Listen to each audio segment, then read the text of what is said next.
persönlich ist alles wunderbar. Also ich bin sehr zufrieden mit dem, wie es jetzt eben für mich als Einzelspieler sozusagen gelaufen ist. Mannschaftlich gesehen sind unsere Ergebnisse und die Situation ja auch völlig in Ordnung, aber diese Spielweise, die wir uns eben vorstellen, haben wir bisher zu selten auf den Platz gebracht. Und das ist eben eine Sache, die wir wissen, die man nicht einfach nur, weil man sie weiß, auch direkt ändern kann, sondern wo wir eben daran arbeiten, dass wir das ändern.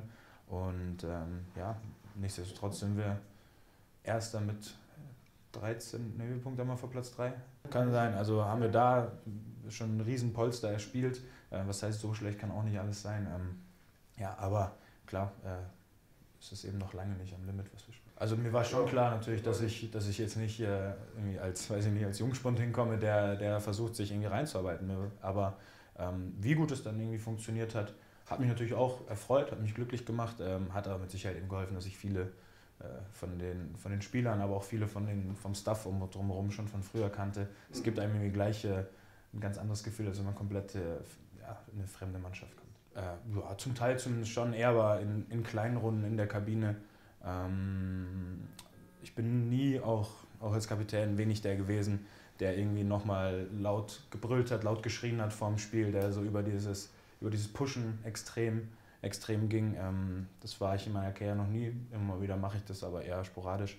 Aber halt so zu fachlichen Themen, wenn es mal nicht so läuft, natürlich in kleiner Runde äußere ich natürlich meine Meinung. Aber ich bin nicht so der Lautsprecher in der Kabine. Gab es auf jeden Fall. Also klar, es gab Szenen, in denen ich mit Sicherheit in den letzten Jahren eingeschritten wäre, aber auch einschreiten hätte müssen, weil ich eben einer von 3, 4 war, die was gesagt haben. Hier gibt es halt noch mehr, die das tun. Und da hat dann oft schon ein anderer irgendwie das Wort ergriffen, bevor ich überhaupt quasi mich dazu genötigt gefühlt hätte, und konnte das sozusagen auch mal unkommentiert lassen. Auch ganz angenehm.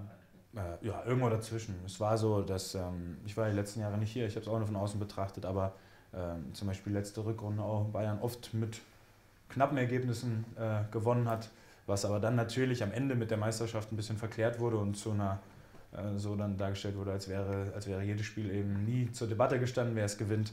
Nichtsdestotrotz stimmt es natürlich, dass wir ein bisschen weniger dominant sind, als Bayern es in die letzten Jahre war. Das ist auch immer komisch, wir und dann in den letzten Jahren, aber ist ja de facto so gewesen. Ja, das lässt sich nicht von der Hand weisen. Ich finde, man sieht aber auch generell irgendwie in Europa gerade, dass sich viele Mannschaften ein bisschen schwer tun. Also es gibt fast keine einzige, die durchgehend überzeugt.